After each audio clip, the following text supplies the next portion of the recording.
Hello guys, welcome back to my channel once again. Mayam blog asibu meeting tabiyo trip to Guwahati ko. Kuina Guwahati bo jagpagi kamay tawraga kai thengai awaba nungaiba mayam da share tawjarake. Mayam dudi video se makhata minarsi.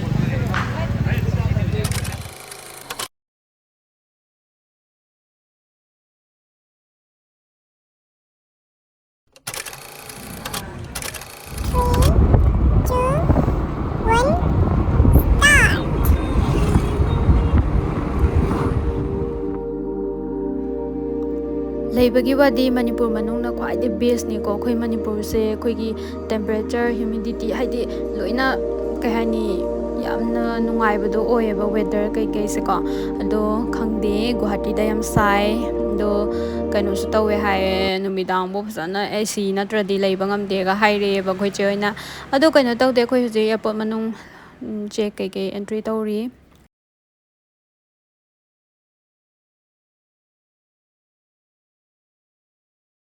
airport main gate tagi koi checking tawga changa doine mathana weight scale tawre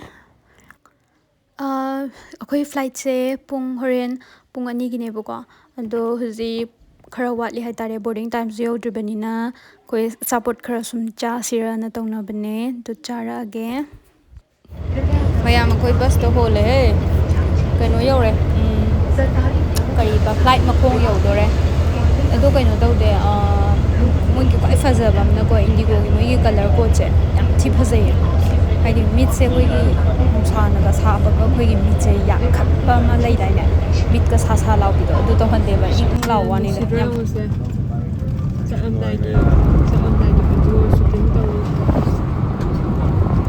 ko na mai mam jo si sa am dai gi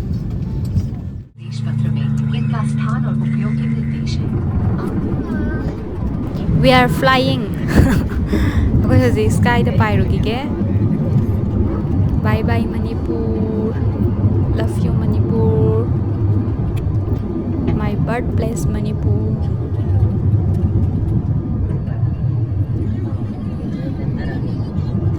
Sky the pyrogi ke I will be back soon. Manipur je am nasiba mafam ne ai Manipur da halaki doine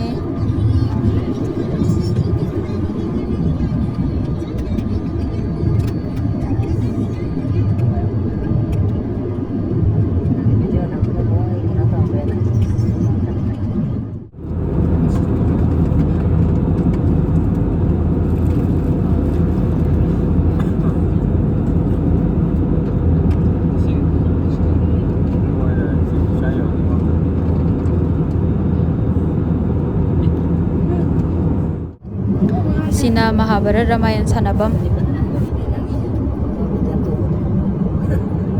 Sina kayo na sa Nasa masahin na tamba lang sina sa matang sila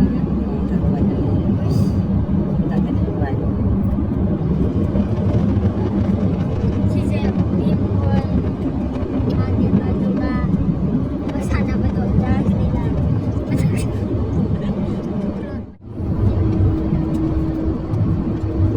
Aina ko shin na mi je si video na mi je ai flight che ubada yam nungsiba phawe ba aduga khoi gi taram dai gi landing taram dai gi sigi da magi masa maring je magi wings se si je magi wings na tawri ba mai mawong ma taw jam nungsiba ma phawa hai tare aina adudugi namak pani ko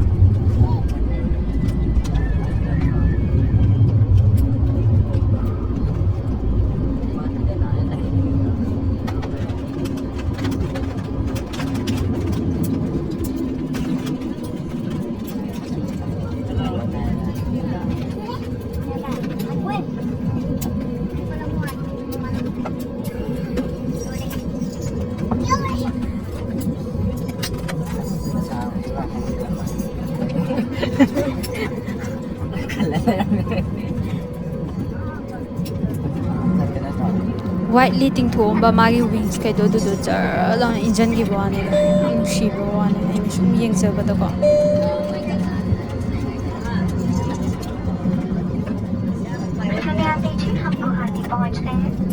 Ladies and gentlemen, we have arrived at Guwahati.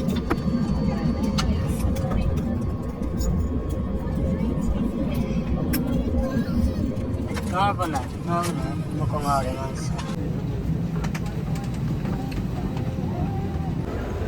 ꯍꯧꯖꯤꯛ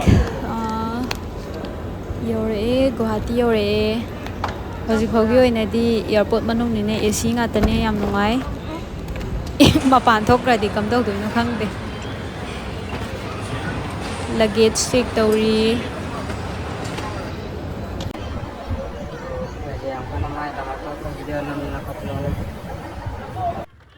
ꯃꯥꯒꯤꯁꯨ ꯑꯃꯨꯛ ꯚꯤꯗꯤꯑꯣꯁꯦ ꯅꯝꯕꯤꯔꯤꯅꯦ ꯑꯗꯣ ꯁꯤꯁꯤꯅ ꯑꯩꯈꯣꯏꯒꯤ airport Guwahati ꯑꯦꯌꯥꯔꯄꯣꯔꯠꯀꯤ ꯑꯀꯣꯏꯕꯈꯩꯅꯤ ꯁꯨꯝ ꯊꯧꯔꯛꯄꯅ ꯃꯔꯝ ꯑꯣꯏꯔꯒ getaway ꯌꯧꯁꯜꯂꯛꯂꯦ ꯋꯥꯎ ꯃꯊꯪꯁꯤꯅ ꯃꯌꯥꯝꯅꯁꯨ ꯍꯦꯟꯅ ꯈꯪꯕꯤꯔꯝꯃꯒꯅꯤ Brahmaputra river one of the biggest ꯔꯤꯚꯔꯅꯤꯀꯣ ꯌꯥꯝ ꯊꯤ ꯐꯖꯕ ꯑꯗꯨꯒꯨꯝꯂꯕ ꯔꯤꯚꯔ ꯑꯃ ꯎꯕ ꯐꯪꯉꯦ ꯒꯨꯋꯥꯍꯥꯇꯤ ꯍꯦꯛ ꯆꯪꯕ ꯍꯧꯕꯒ ꯔꯤꯚꯔꯁꯦ ꯍꯥꯟꯅ ꯎꯍꯟꯕ ꯋꯥꯅꯤꯗ ब्रह्मपुत्र रिवर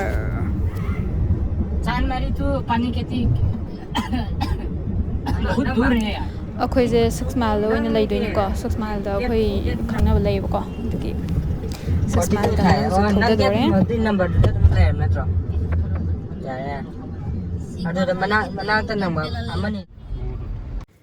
ꯑꯍꯥꯟꯕ ꯒꯨꯋꯥꯍꯥꯇꯤ ꯍꯦꯛ ꯌꯧꯕꯒ ꯑꯩꯒꯤ ꯑꯦꯝꯗꯤ ꯀꯃꯈ꯭ꯌꯥ ꯈꯨꯔꯨꯝꯖꯒꯦꯅ ꯑꯗꯨꯝ ꯈꯟꯖꯩꯌꯦꯕꯀꯣ ꯑꯗꯣ ꯏꯁꯣꯔꯅ ꯆꯥꯟꯕꯤꯗꯅ ꯑꯩ ꯍꯧꯖꯤꯛ ꯀꯃꯈ꯭ꯌꯥ ꯈꯨꯔꯨꯝꯕ ꯆꯠꯆꯒꯗꯣꯔꯦ ꯑꯗꯣ ꯑꯗꯨꯝ ꯚꯤꯗꯤꯑꯣꯁꯦ ꯅꯝꯃꯛꯇꯣꯏꯅꯦ ꯀꯃꯈ꯭ꯌꯥ ꯀꯃꯥꯏ ꯇꯧꯔꯒ ꯆꯪꯉꯤ ꯀꯃꯥꯏ ꯇꯧꯔꯒ ꯈꯨꯔꯨꯝꯃꯤ ꯍꯥꯏꯕꯅꯆꯤꯡꯕꯁꯤꯡꯗꯣ ꯎꯠꯆꯔꯛꯀꯦ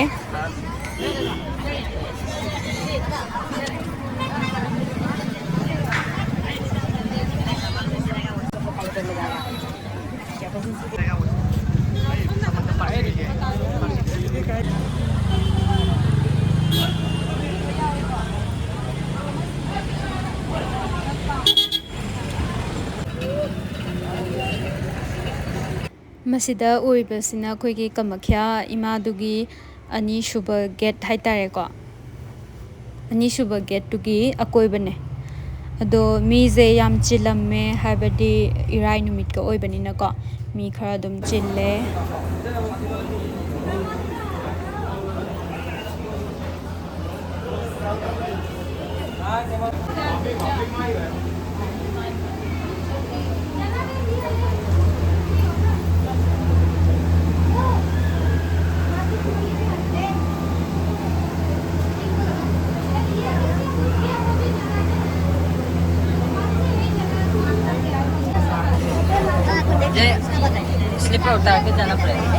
ꯑꯩꯒꯤꯗꯤ ꯏꯕꯨꯡ ꯏꯆꯦ ꯂꯩꯖꯗꯦ ꯄꯣꯛꯃꯤꯟꯅꯕꯁꯦꯀꯣ ꯑꯗꯨꯕꯨ ꯏꯅꯥꯎꯅꯨꯄꯥꯁꯤꯅ ꯑꯩꯒꯤ ꯏꯕꯨꯡ ꯏꯆꯦ ꯂꯣꯏ ꯁꯛꯑꯦ ꯌꯥꯝ ꯊꯤ ꯅꯨꯡꯁꯤꯕ ꯌꯥꯝ ꯊꯤ ꯁꯤꯡꯕ ꯑꯉꯥꯡꯅꯦ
Kamakhya mandirgi khwaidagi luba pot ama hairagadi yubi thugaibasini ko sigi yubi thugaibagisina chahi amagi manungda haitare akoida dasa lakadaba dagi awana tagadaba punamakse hariba yubi sina loina khanghanleba ko thugaiba matungda maje tinjangambas yawe adagi yubi do musallaga manungje pura phibam sadana leibaga su yaweba ko ado iruluragadi mase adum haidi afabanga ta pibibado oy aduna chahingi manungda Kamakhya temple se adum chatnai haitare amomukti khuram thoknai ado khoigiji daw yare aigisu adagi naun pagisu daw lo yare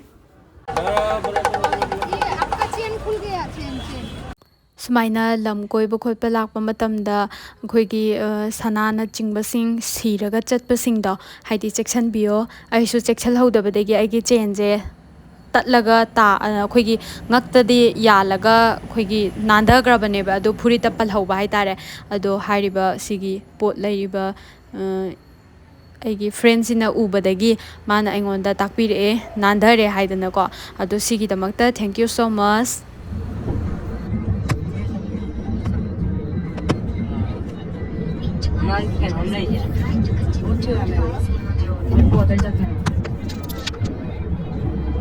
Fastest route despite heavy unusual traffic. You should reach your destination by 12:30 p.m. Keep hands ꯃꯊꯪꯁꯤꯅ ꯖꯨꯗꯤꯑꯣꯗ ꯑꯃꯨꯛ ꯆꯪꯉꯨꯔꯁꯤ ꯀꯩꯀꯩ ꯌꯥꯎꯋꯦ ꯍꯥꯏꯕꯗꯣ ꯌꯦꯡꯃꯤꯟꯅꯔꯁꯤꯀꯣ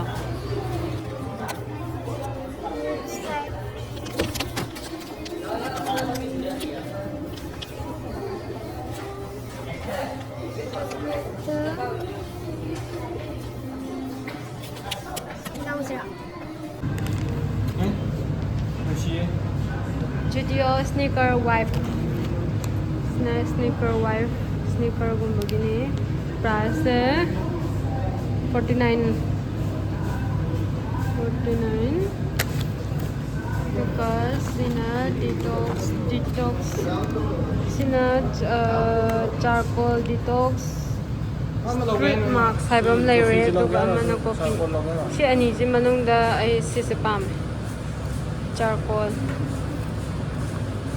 ꯆꯥꯔꯀꯣꯜꯒꯤꯁꯤꯃ ꯑꯗꯨꯒ ꯑꯁꯤꯅ ꯃꯣꯏꯁꯆꯔꯥꯏꯖꯤꯡ hand ꯀ꯭रीम hyaluronic acid 79 Judio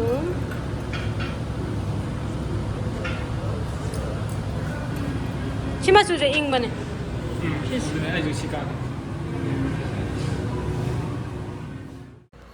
ꯁꯤꯁꯦ ꯃꯣꯏꯒꯤ ꯖꯨꯗꯤꯑꯣꯒꯤ ꯑꯣꯏꯅ ꯃꯣꯏ ꯃꯁꯥꯃꯛꯅ ꯑꯗꯨꯝ ꯁꯦꯝꯖꯕ ꯑꯗꯨꯒꯨꯝꯂꯕ ꯐꯦꯁ ꯃꯥꯛꯁ ꯉꯥꯛꯇꯅꯦꯕꯀꯣ ꯌꯥꯝꯅ ꯍꯥꯏꯖꯅꯤꯛ ꯑꯣꯏꯕ ꯑꯗꯨꯒꯨꯝꯂꯕ ꯄꯤꯌꯣꯔ ꯀꯩꯅꯣ ꯉꯥꯛꯇꯅꯦ ꯐꯦꯁ ꯃꯥꯛꯁ ꯉꯥꯛꯇꯅꯦ ꯑꯗꯣ ꯒꯨꯋꯥꯍꯥꯇꯤꯒꯤ ꯑꯣꯏꯅꯗꯤ ꯌꯥꯝ ꯁꯥꯏꯌꯦ ꯁꯥꯕꯅꯤꯅ ꯑꯩꯗꯣ ꯏꯪꯍꯟꯕ ꯍꯥꯏꯇꯥꯔꯦꯀꯣ ꯌꯥꯝꯅ ꯀ꯭ꯂꯦꯔꯤꯐꯥꯏ ꯑꯣꯏꯕ ꯄꯣꯠ ꯈꯔ ꯁꯨꯝ ꯂꯧꯖꯒꯦꯅ ꯑꯩ ꯆꯨꯁ ꯇꯧꯖꯔꯦ ꯑꯩꯒꯤ ꯑꯣꯏꯅꯗꯤ ꯁꯤꯒꯤ ꯁꯦꯂꯤꯁꯥꯏꯂꯤꯛ ꯑꯦꯁꯤഡ് ꯌꯥꯎꯕꯁꯦ ꯁꯤ ꯑꯍꯨꯝꯃꯨꯛ ꯂꯧꯔꯒꯦ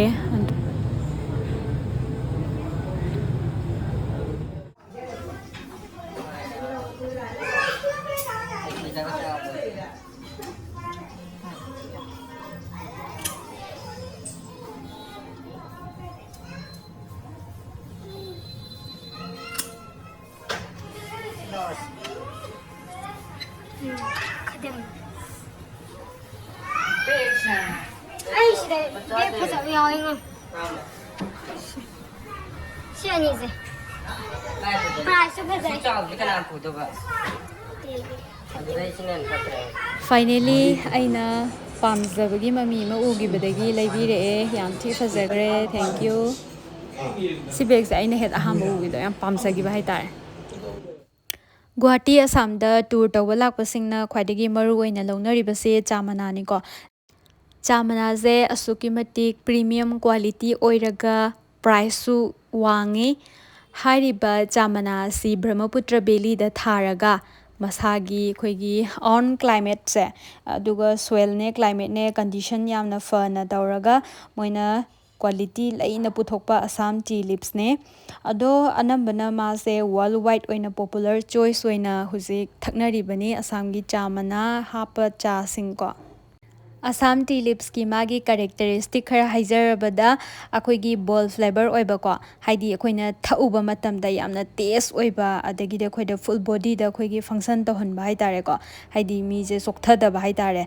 ꯑꯗꯒꯤꯗꯤ ꯃꯥꯁꯦ ꯑꯦꯟꯇꯤ ꯑꯣꯛꯁꯤꯗꯦꯟꯒꯤ ꯆꯥꯡꯁꯨ ꯍꯥꯏ content ꯌꯥꯎꯋꯦꯀꯣ Another benefit amana hairiba chamana asida caffeine gi sarukse high content yaubana maram oiraga aikoigi energy level je yamna boost tawhanba haitare chokthadaba adagidi thabak suba mi gainadi amba matamda sizinai haibadi moina work tawba matamda energy maru oiko aduna energy level je yamna boost tawe haidana Assam tea leaf se Assam tea yam thaknai aduga aikoigi digestion tawba ngamdaba AC makhada work tawba student or employees singna ko hariba digestion gi problem lei bi taragadi ngasai cha se ayamba matamda moina moigi digestion gi damakta haitare ko kanabado launabagi damakta sizinai akoi father su chai lover ne aduna babagi khallaga haitare ko akoi leijarak lage hairiba Assam tea leaves yonbam se akoina hujuji leijariba jaga sibudi Baldan Bazar dagine ado moi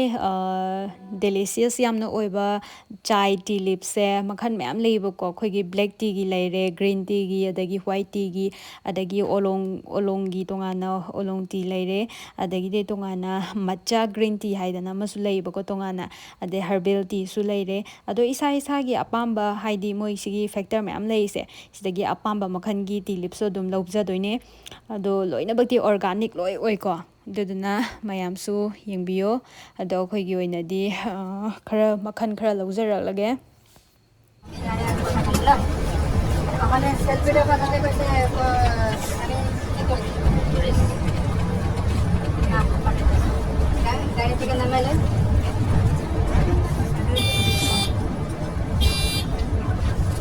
Guys, Guwahati je tu kimatik sai ko yam thi sare without AC da hingba sungam ngam daw mandre ado chatpada ware amu kai kaino sara age pork angauba leire adagi chicken leire adagi manungsa leire adagi biryani yaure adagi koigi maitai gi hotel dai ngatani ko maitai gi hotel dagi ne do moise iron basu yaurame ametpa adagi kai kaino chaksu yaure andu sajarak lage guys akhoi husik central mall da leire adu central mall sida ju asuki matik chawe ado kai kai yawe habado amug yengurase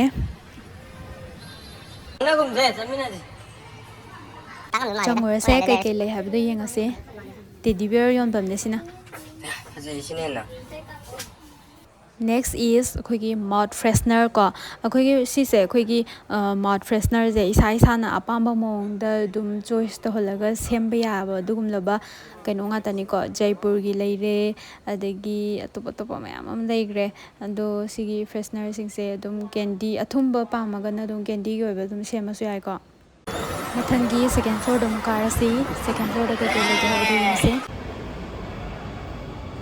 Central Mall gi oina moigi Clovia company gi akoigi night suit kumba dagidi atopa dress lei ko mayam ma ado mo hoji discount piri ko Clovia gi fashion atopa sports ki oigera pedet ki portable oigera nambana moigi quality su yam phabane aduga hoji discount yam laye big sale ne ko we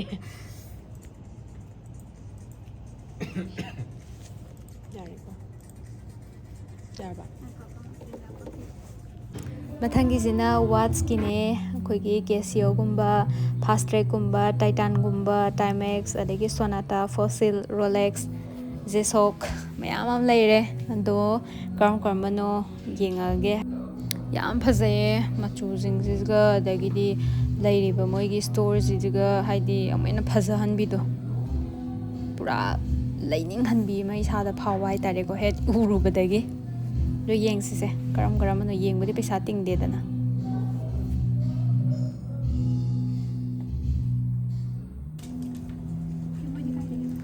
khoi khongsom de ni thoba khongsom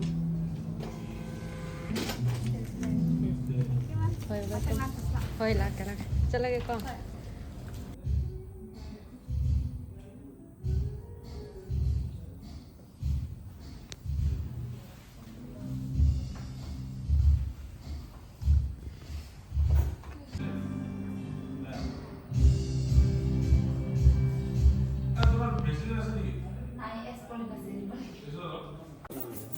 पहले फोक हुआ था पहले तो नहीं होता फोक। हाँ नहीं होता, आज आज हुआ था, पहले हुआ नहीं। बैटरी थोड़ा थोड़ा मिला था मैं, पूरा गाड़ी चला। खोई गाड़ी सेम लो चलाए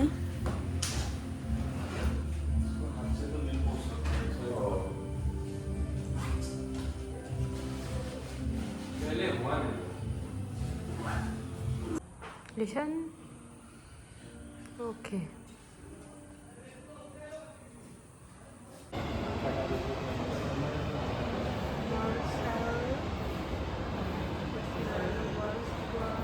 सीना म्यूजिक स्टोर ने म्यूजिक की मरुओइबा ऑर्नामेंट के सिदा लो यावे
मथांसिना फेवराइट स्टोर अदो आइगी केनोने सिगुम्बे स्टोर गी सना गुम्बजे हाइदी प्राइस दुम फजाइए अदुगा क्वालिटी बुदी याम लई मोइगिसे को अदो हाइफेट सुम चरके क्लिप गुम्बा रिंग गुम्बा अदगी तोंगाना अखोगी रिंग इयररिंग लैरे अदगी हैंड रिंग लैरे मखन मखने अदो हाइफेट के मणिपुर की लेंस कार्टी ममन याम तांगे दो सिगी लेंस कार्ड सिदी फसु फै दुगा प्राइस कोई लिसंगी सेमबने अदुम प्राइस दुम एफोर्डेबल ओए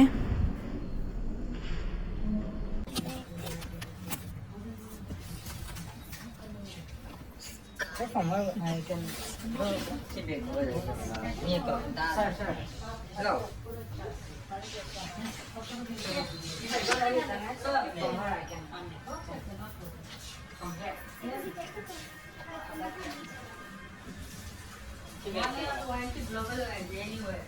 Somebody put in that big na. Oh, saram ni. Finally मा इलिशन तो सी केक से पामी अदुना कलर जी जुमा पामजरे ना शिवै लोरे I love city center. Ma'am अकोई सिटी सेंटर दो मुयोरे सिटी सेंटर की मागे लोकेशन से राजधानी नर्सरी है नहीं को अदो क्रिस्टियन बस्ती है को जो दो सिटी जगह से कोई हुजे के याव है वो यंग के सिटी सेंटर मनुंग यो सलगले अदो सिटी सेंटर मनुंग दा के यमु फंगे है बदो मु यंगा से आईडी पैसा पाइदे मादी पैसा पाइबने दुना मादी फ्लाइंग मशीन की खोंखो को लैगरे मैम आईडी पैसा पाइजदबने अदो कोई लिसन दी पैसा हम पाइको मा खोंखो को लैदग्रे जे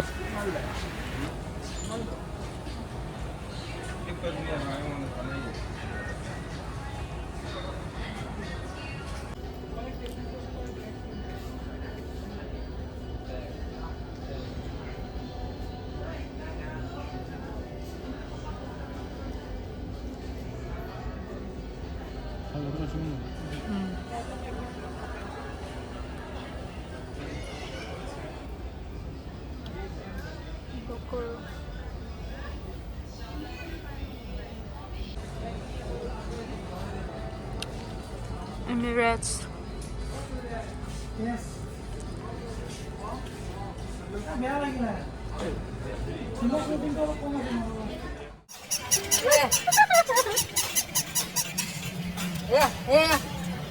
Sorry, Nala.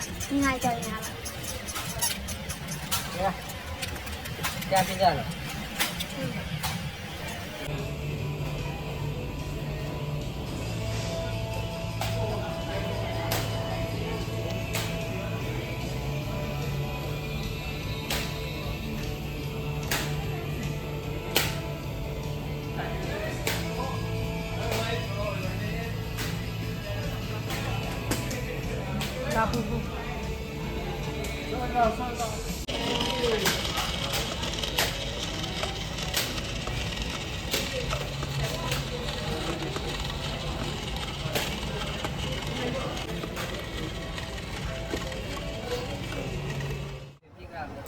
ꯃꯊꯪꯁꯤꯅ ꯑꯃꯨꯛ ꯆꯥꯕꯤ ꯊꯛꯄꯤꯒꯤꯅꯤ.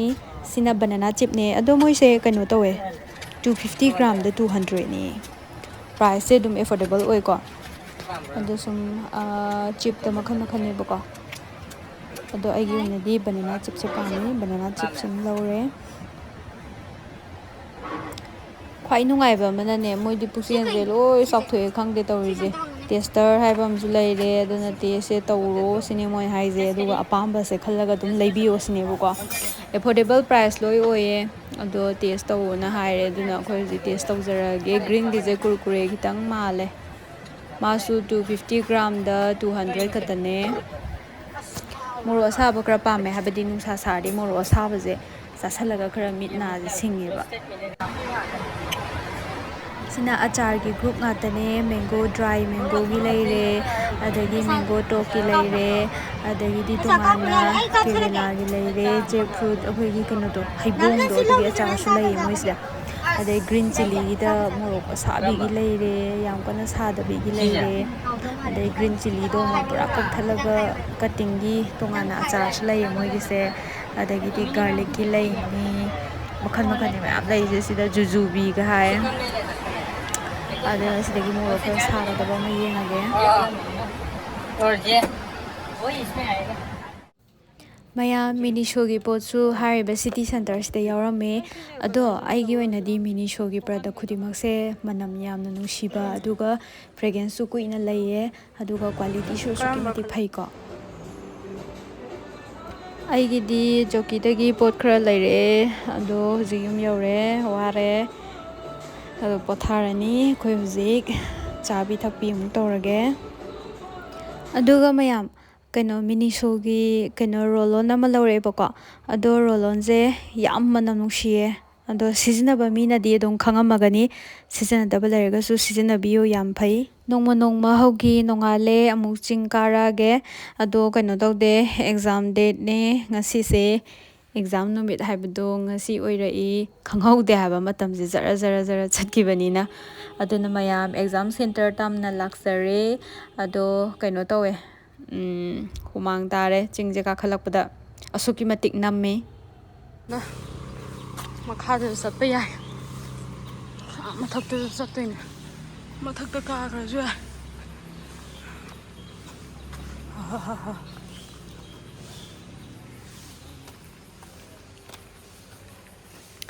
ꯆꯟꯗ꯭ꯔꯄꯨꯔꯒꯤ ꯆꯤꯡꯁꯥꯡꯁꯤꯗꯤ ꯑꯁꯨꯛꯀꯤ ꯃꯇꯤꯛ ꯐꯖꯩ, ꯌꯥꯝꯅ ꯐ꯭ꯔꯦꯁ ꯑꯣꯏ. ꯑꯗꯨꯅ ꯆꯤꯡꯁꯥꯡ ꯅꯥꯄꯣꯝ ꯇꯝꯅ ꯀꯥꯈꯠꯂꯛꯏꯅꯤ. ꯋꯥꯕꯗꯤ ꯋꯥꯏ, ꯑꯗꯣ ꯁꯤꯅꯔꯤ ꯃꯌꯥꯝꯁꯦ ꯎꯕꯗ ꯑꯩ ꯋꯥꯕ ꯆꯪꯗꯦ. ꯐꯥꯏꯅꯦꯂꯤ ꯌꯧꯔꯦ, ꯇꯣꯞ ꯑꯣꯐ ꯗ ꯍꯤꯜ. ꯌꯧꯔꯦ ꯃꯌꯥꯝ. ꯑꯗꯣ ꯃꯤ ꯈꯔ ꯈꯔꯕꯨꯗꯤ ꯂꯥꯛꯅꯔꯝꯃꯦ, ꯌꯥꯝ ꯀꯟꯅꯗꯤ ꯂꯥꯛꯅꯗ꯭ꯔꯤ.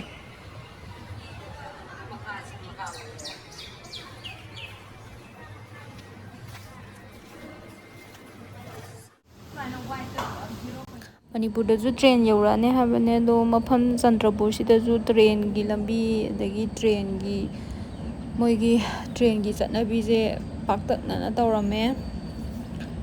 ꯇ꯭ꯔꯦꯟ ꯂꯥꯛꯈ꯭ꯔꯦ. ꯂꯩꯔꯤꯕ ꯃꯣꯏꯒꯤ ꯁꯤꯅꯔꯤ, ꯂꯩꯔꯤꯕ ꯃꯣꯏꯒꯤ ꯀꯩꯅꯣꯁꯦ ꯌꯥꯝ ꯅꯦꯆꯔ ꯑꯣꯏꯔꯒ ꯌꯥꯝ ꯐꯖꯩꯌꯦ.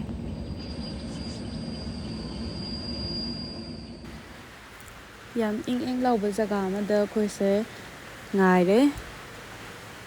ꯁ꯭ꯇꯨꯗꯦꯟꯗꯤ ꯑꯌꯥꯝꯕ ꯂꯣꯏ ꯌꯧꯁꯜꯂꯛꯑ ꯃꯥꯜꯂꯦꯀꯣ ꯑꯗꯣ ꯍꯧꯒꯗꯧꯕ ꯈꯤꯇꯪ ꯉꯥꯏꯁꯜꯂꯛꯑꯦ ꯁꯤꯅ ꯁ꯭ꯇꯨꯗꯦꯟꯁꯤꯡ ꯑꯗꯒꯤ ꯃꯥꯒ ꯂꯥꯛꯃꯤꯟꯅꯕ ꯄꯦꯔꯦꯟꯁꯁꯤꯡ ꯑꯇꯣꯞꯄ ꯒꯥꯔꯖꯤꯌꯟꯁꯤꯡꯒꯤ ꯃꯣꯏꯒꯤ ꯄꯣꯊꯥꯐꯝ ꯍꯥꯏꯇꯥꯔꯦꯀꯣ ꯑꯗꯨꯅꯦ ꯃꯣꯏꯅ ꯁꯦꯝꯕꯤꯔꯤꯁꯦ ꯑꯗꯣ ꯀꯩꯅꯣ ꯇꯧꯗꯦ ꯌꯥꯝ ꯐꯩꯌꯦ ꯃꯐꯝꯁꯦ ꯑꯦꯠꯃꯣꯁꯐꯤꯌꯔ ꯌꯥꯝ ꯅꯨꯡꯉꯥꯏ ꯂꯣꯏꯔꯛꯄꯒꯤ ꯁꯛꯇꯝꯅꯦ ꯁꯤꯅ ꯑꯩꯈꯣꯏ ꯃꯌꯥꯝ ꯒꯥꯔꯖꯤꯌꯟꯒꯤ ꯂꯥꯛꯃꯤꯟꯅꯕ ꯑꯗꯒꯤꯗꯤ ꯁ꯭ꯇꯨꯗꯦꯟꯒꯤ ꯀꯩꯒꯤ ꯄꯨꯂꯞ ꯐꯝꯐꯝ ꯃꯣꯏ ꯐꯖꯅ ꯁꯤꯜꯂꯝꯃꯦ ꯑꯗꯣ ꯁꯤꯗ ꯑꯩꯈꯣꯏ ꯆꯥꯕꯤ ꯊꯛꯄꯤ ꯇꯧꯗꯣꯏꯅꯦ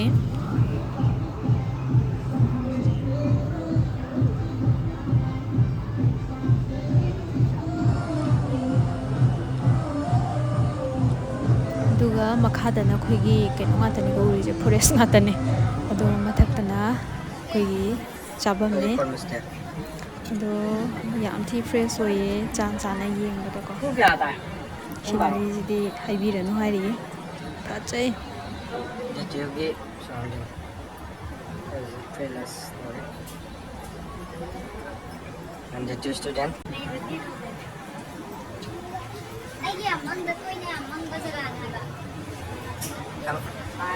ꯁꯨꯃꯥꯏꯅ ꯐꯝꯃ ꯆꯥꯕꯒ ꯇꯧꯕꯁꯦ ꯅꯠꯇ꯭ꯔꯣ ꯌꯥꯝ ꯅꯨꯡꯉꯥꯏꯕꯗꯣ ꯑꯣꯏꯈ꯭ꯔꯦꯕ ꯑꯗꯨꯒ ꯁꯥꯕꯒꯤ